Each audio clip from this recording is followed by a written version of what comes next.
Evangelho de Jesus Cristo segundo São João. Glória a vós, Senhor.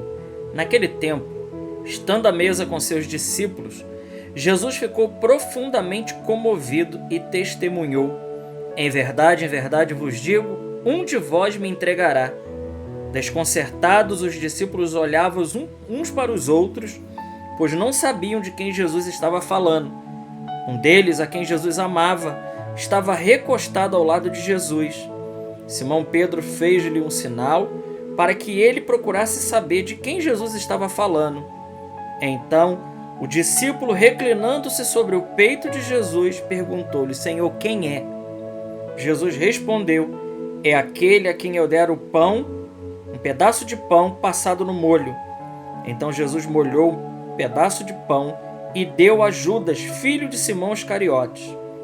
Depois do pedaço de pão, Satanás entrou em Judas. Então Jesus lhes disse: o que tens a fazer, executa-o depressa. Nenhum dos presentes compreendeu por que Jesus lhe dissera isso. Como Judas guardava a bolsa, alguns pensavam que Jesus lhe queria dizer: compre o que precisamos para a festa, ou que desse alguma coisa para os pobres. Depois de receber o pedaço de pão, Judas saiu imediatamente. Era noite. Depois que Judas saiu, disse Jesus: agora foi glorificado o Filho do Homem, e Deus foi glorificado nele. Se Deus foi glorificado nele, também Deus o glorificará em si mesmo, e o glorificará logo. Filhinhos, por pouco tempo estou ainda convosco. Vós me procurareis, e agora vos digo, como eu disse também aos judeus: para onde eu vou, vós não podeis ir. Simão Pedro perguntou: Senhor, para onde vais?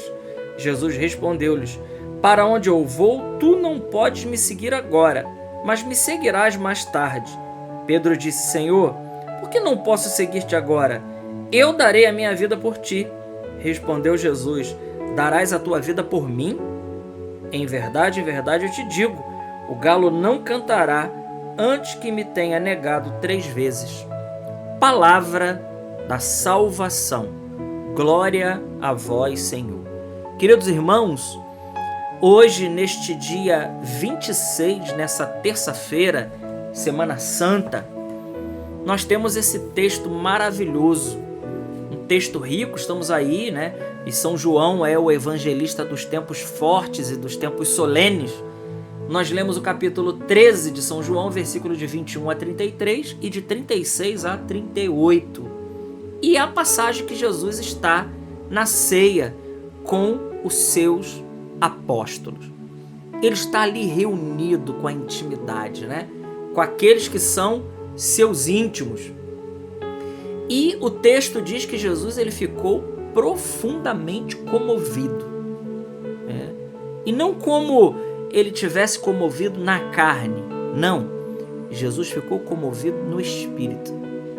E os padres da igreja vão dizer que o coração de Cristo estava pensando naquilo que Judas perderia. Na liberdade dele, aquilo que Judas perderia. Judas perderia aquilo que os outros 11, e depois foi acrescentado São Bartolomeu, né? Aquilo que os 11 experimentariam e os 12 experimentariam depois, Judas ficaria de fora por conta disso. Por conta dessa obstinação do coração dele. E nós temos aqui a figura do amor. Aquele que ama com caridade ardente, é aquele da intimidade. É aquele para quem, e os padres da igreja vão dizer que recostar a cabeça no peito, no seio de Jesus, é estar na intimidade, é conhecer os segredos do coração de Deus. Gente, isso é de uma profundidade extraordinária. E João é esse, o discípulo que amava Santo Agostinho, vai dizer, esse é João, aquele que escreveu o Evangelho. Inclusive Santo Agostinho diz que era hábito de quando aquele que estava escrevendo fosse citar ele mesmo, ele falasse na terceira pessoa, falasse como se fosse outra pessoa, mas Santo Agostinho afirma com todas as letras que se trata de João mesmo. E aquele da intimidade, aquele que intimamente estando com o Senhor, ele recebe de Jesus os segredos das regiões celestiais. Irmãos, estar recostado no peito de Jesus é estar em intimidade profunda. E São João Crisóstomo vai dizer em que consiste essa intimidade. Essa intimidade consiste em amor. João, ele amava profundamente a nosso Senhor. Por isso ele era o homem da intimidade. E por isso o homem da intimidade, aquele que ama com caridade sobrenatural a Jesus, esse está respaldado nas regiões celestiais. Esse conhece os segredos de Deus. A esse, e somente a esse, hein? Atenção, somente a esse é revelado os segredos de Deus. Que coisa maravilhosa, né? Então, a causa da intimidade é amor. Amor profundo, amor verdadeiro, né? E veja, e aqui nós temos o outro lado, infelizmente, né? A virtude desse pão oferecido, como vai nos dizer também os padres da igreja, sem dúvida alguma, vê aqui nessa ceia a Eucaristia, a celebração da Eucaristia com os discípulos. E olha o resultado daquele que comunga em pecado mortal. O resultado daquele que comunga em pecado mortal é aquilo que São Paulo fala na carta aos Coríntios, na primeira carta aos Coríntios, no capítulo 10 e no capítulo 11. São Paulo vai dizer que aquele que come e bebe o corpo e o sangue do Senhor, sem distinguir o corpo e o sangue, come e bebe a própria condenação. Ora, no dia de Corpus Christi, na própria sequência de Corpus Christi feita por Santo Tomás de Aquino, ele diz lá, ele carrega em si bênção e maldição. Bênção para aquele que está como João e maldição para aquele que está como Judas, aquele que está com o coração. Então Santo Agostinho responde isso, né? Que a virtude do pão oferecido de Cristo dar a Satanás uma brecha. Alguns pensam isso, né? Não. Santo Agostinho diz, a tais respondemos que essa passagem antes nos ensina o quanto se deve cuidar para não receber mal um bem. Olha o que Santo Agostinho está dizendo. Nós precisamos cuidar para não receber bem, não receber mal de maneira errada um bem. A Eucaristia é um bem. Ela não é o mal, ela é o corpo de Cristo. Mas para aquele que está em pecado mortal, aquele que come e bebe sem distinguir o corpo e o sangue do Senhor, ele come e bebe a sua própria condenação. Veja, isso é a palavra de Deus. Por isso, nós precisamos nos examinar. São Paulo lá, inclusive, diz que é por isso que temos muitos doentes e muitas pessoas com graves problemas. Por quê? Porque comem e bebem o corpo do Senhor indignamente. E isso né? Deus é severo, Santo Agostinho falando, Deus é severo com quem não distingue, isso é, não discerne dos mais alimentos o corpo do Senhor. Que condenação não sofrerá quem se aproxima da mesa sob a aparência de amigo, sendo inimigo?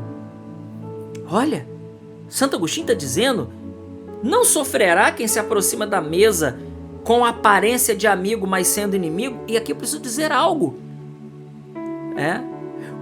Quando é que a gente se aproxima da mesa com a aparência de amigo, até com os sentimentos humanos de amizade, mas na realidade somos inimigos? Ora, quando estamos em pecado mortal.